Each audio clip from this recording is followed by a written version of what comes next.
सुदर्शन ने दिल्ली दंगे को लेकर एक अभियान चलाया और दिल्ली दंगे के पीड़ित जो जेल में बंद है ऐसे परिवारों को हमने वहां पहुंचकर प्रत्यक्ष सामान, प्रत्यक्ष किराना, प्रत्यक्ष रूप से राशन जिसको कहते हैं वो वितरित किया।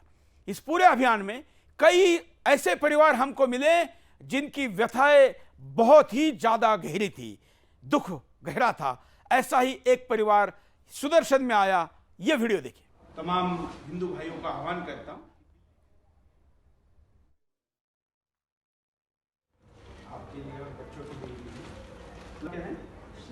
ये छोटी प्रियंका, तो ये चारों की जो शिक्षा है, स्कूल में जाना हो या आपके घर पे राशन पानी हो, राशन वाला भी तो वो राशन है, इनकी स्कूल है, नहीं हम आपको राशन दे दें पूरा महीने भर का, और प्लस इसके बाद भी कभी आपको आवश्यकता होगी रख देंगे नीचे, तो वो भी हम आपको भेजेंगे, ठीक है ना। तो हम आपके साथ हैं और देश भर सुदर्शन पे आपकी स्टोरी चलने के बाद देश भर के कई लोगों ने हमको कहा है कि आपका पता, आपका नंबर उनको दे दे, तो हम उनको भी दे देंगे। मैं तमाम हिंदू भाइयों का आह्वान करता हूं कि दिल्ली दंगों में आप सुनीता जी के पति जो थे उनकी हत्या हो गई थी, मृत्यु हो गई थी, और हमने दिल्ली के तमाम ऐसे परिवारों को सुदर्शन राष्ट्र निर्माण की तरफ से आर्थिक मदद की है। उसमें ये परिवार विशेष तौर पर सबके ध्यान में आ गया क्योंकि इनके घर में अभी कोई पुरुष बचा नहीं है, और इसलिए आप बहन जी और चारों बच्चों को मदद कर सकते हैं तो आप सीधे इनके घर भी जा सकते हैं, इनके अकाउंट में भी पैसे भेज सकते हैं। साथ में जननिधि के क्राउड फंडिंग प्लेटफॉर्म पर भी हम इसका लिंक डाल रहे हैं, वहां पर भी आप कंट्रीब्यूशन कर सकते हैं। आप जानते हैं कि दंगाइयों ने जिन्होंने इनके पति की हत्या की, उनके लोगों के लिए तो 50-55 देशों से मदद आ रही है। क्या हमारे यहाँ पर हिंदुस्तान के घरों से मदद आएगी क्या? ये हिंदू परिवारों में विश्वास पैदा करने के लिए भी करना है और ये हमारा कर्तव्य भी है। 4 बच्चों को लेकर सुदर्शन में हमारे रिपोर्टर उनको लेकर आए थे। हमने हमारे पूरे टीम से मिलवाया क्योंकि जो हमारे युवा पत्रकार है जो कि फील्ड पर नहीं जाते, उनको भी व्यथा पता चलनी चाहिए कि आखिर कितना बड़ा दुख होता है, और खास करके किसी ऐसी नौजवान महिला की जिनके पति, जिनका बच्चा, आखिरी बच्चा 9 महीने का है, वो पेट में था तभी पिता मर गए। ऐसे महिला की व्यथा जानने के लिए और यह भी दिखाने के लिए कि हिंदू समाज कितना निष्ठुर है, उसको कोई लेना देना नहीं है। जो मुसलमान पीड़ित थे उनके लिए तो 55 देशों से करोड़ों रुपए आए, खुलेआम बांटे गए, क्या क्या व्यवस्था नहीं हुई, लेकिन इनका कुछ नहीं हुआ। ये हमारी टीम के साथ संवाद करी, भोजन किया, हमने इनको कपड़े और जो जो दे सकते थे वो सारी चीजें दे दी और भी देंगे।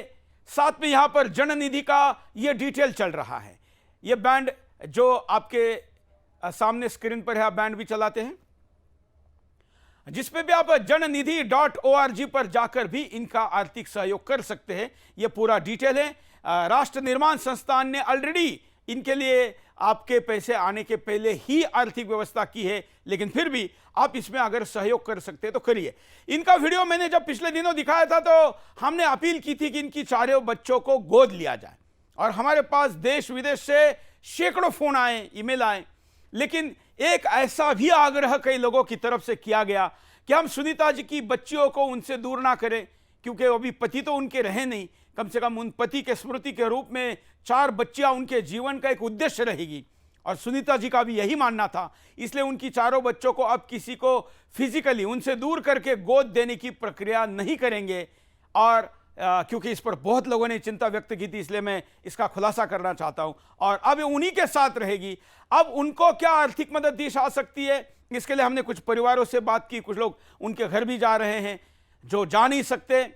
मैं फिर कहता हूं कि आपके परिवार को लेकर इनके यहां पर जाइए, लेकिन अगर आप नहीं जा सकते, दूर है, तो फिर राष्ट्र निर्माण, सुदर्शन राष्ट्र निर्माण इस अभियान को कर रहा है। जननिधि.org इस क्राउड फंडिंग पर भी इसकी सहयोग राशि आप दे सकते हैं। साथ में दूसरे वाले कोने में जो QR कोड चल रहा है वहां पर भी आप सहयोग कर सकते हैं। कुछ कॉलर को भी लेते हैं।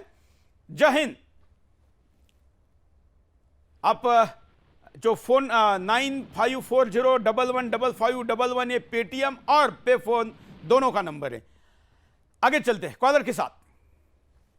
जी, हम भी रिपोर्टिंग का काम करना चाहते हैं आपके थ्रू।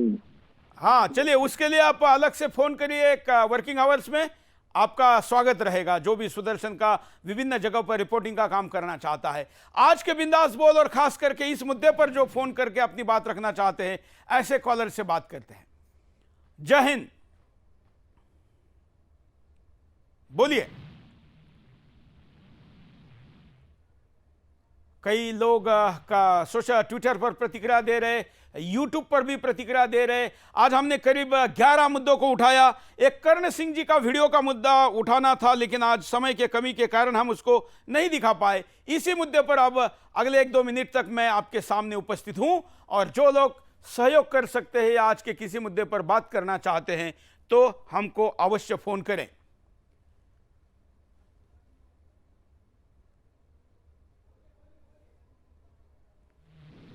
ये कह रहा था कि जो ज्ञानव्यापी मंदिर के बारे में बोला गया था कि ऐसा हो सकता है कि जैसे अयोध्या का आंदोलन चला था, उस तरीके से मथुरा काशी के लिए, दोनों के लिए कंबाइंड आंदोलन चले और हम सारे हिंदू उसमें कंट्रीब्यूट करें, तो कुछ ऐसा हो। और दूसरा मैं ये बोल रहा था कि मैं आपके लिए बहुत ज्यादा आपको अप्रिशिएट करना चाहूंगा। मैं बहुत ज्यादा वो करना चाहता था हिंदुओं की मदद, लेकिन मेरे को डर लगता था किसी और ऑर्गेनाइजेशन को दे दूं पैसा तो वो मुसलमानों को भी मदद करेगा, लेकिन अब आपके यहाँ जो डोनेशन करूंगा वो मेरे को पक्का है वो हिंदुओं को मदद जाएगी।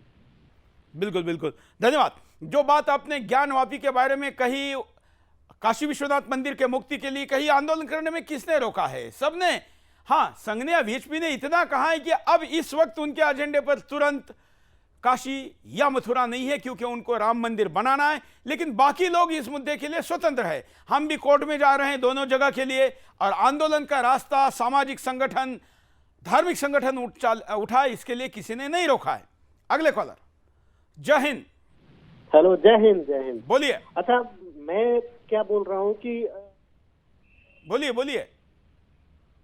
मंदिर है वो गवर्नमेंट के उसमें है, और जो भी हम लोग कंट्रीब्यूशन देते हैं मंदिर में वो गवर्नमेंट के पास जाता है। अगर जो हमारा सारा कंट्रीब्यूशन है जो गवर्नमेंट के बजाय किसी हिंदू के ऑर्गेनाइजेशन को जाए, और वो पैसा हिंदुओं को हिंदुइज्म को इंक्रीज करने के लिए, उनको बढ़ाने के लिए, उनके उत्थान के लिए लगाया जाए, तो ये एक आई थिंक अच्छा। बिल्कुल, आपका सुझाव अच्छा है, लेकिन इस प्रकार का व्यवस्था मुक्त, जब तक सरकार से मुक्त ना हो तब तक तो अवश्य की जा सकती है, करनी भी चाहिए, लेकिन सरकार से ही यह मुक्ति लाई जाए, इसके लिए बड़ा आंदोलन भी किया जा सकता है, करना चाहिए, ऐसा मुझे लगता है। अगले कॉलर।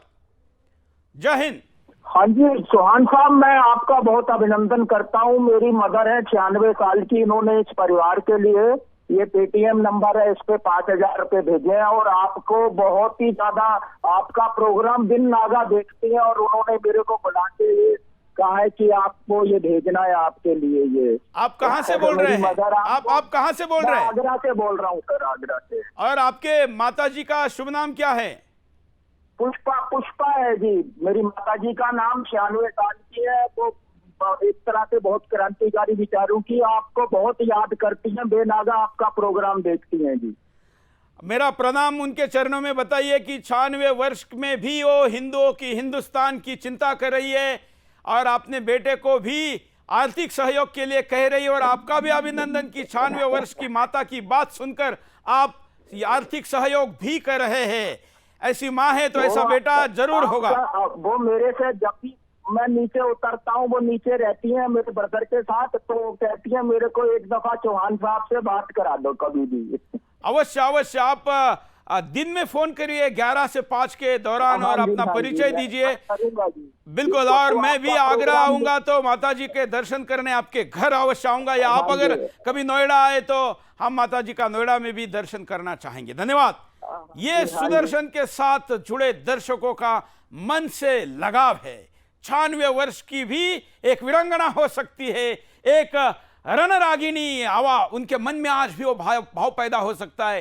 टीवी को देखकर मनोरंजन नहीं, मार्गदर्शन करना है, और उस मार्गदर्शन पर चलने वाला समाज खड़ा करना है। यह सुदर्शन का जन्म लेने का ही महत्वपूर्ण लक्ष्य रहा है, और इस लक्ष्य में ऐसे परिवार जब जुड़ते हैं तो बहुत आनंद आता है। मुझे ऐसा ही सहयोग अमेरिका से भी कुछ लोगों ने भेजा है, जो लोग भेज रहे हैं सब लोग मेरे से बात नहीं कर पाते, लेकिन कोई बात नहीं, जिनका फोन नहीं लगता है ऐसे लोग भी सहयोग कर सकते हैं। आज हम यहीं पर रुकते हैं। आज आपने बड़ी संख्या में सब लोगों ने सहभागिता की और आज ये भी आनंद का विषय रहा कि कई ऐसे मुद्दे जो सुदर्शन ने उठाए और अब उसको राष्ट्रव्यापी समर्थन मिल रहा है, ये भी आज मैं आपको बता पाया। आज हम यहीं पर रुकते हैं। कुंभ मेले के दौरान हम बहुत बड़े कुछ विषयों को लेकर आने जाने वाले हैं। शायद अगले कुछ दिनों में मैं उसकी घोषणा करूं और कुंभ मेले में आ चुके देश और दुनिया के साधु संतों के साथ संवाद करके हम 2 मुद्दों को प्रमुखता से उठाने वाले हैं। उसका प्रोमो जल्दी ही रिलीज करेंगे उनसे बात करके, और हम आशा करते हैं कि इस कुंभ में, क्योंकि इस वक्त सारा ध्यान लोगों का बंगाल चुनाव की तरफ है, लेकिन कुंभ पे इस वक्त इतना ध्यान नहीं है। कुंभ 12 वर्षों में आता है और हरिद्वार के कुंभ का एक विशेष महत्व है, और खास करके जब धर्म और राष्ट्र संकट में हो उस समय में कुंभ में जो मुद्दे होने ही चाहिए वो ही, ऐसा आग्रह हमारा रहेगा और हम उसको जल्दी ही आपके सामने लेकर आएंगे। आज के लिए इतना ही। धन्यवाद। जय हिंद।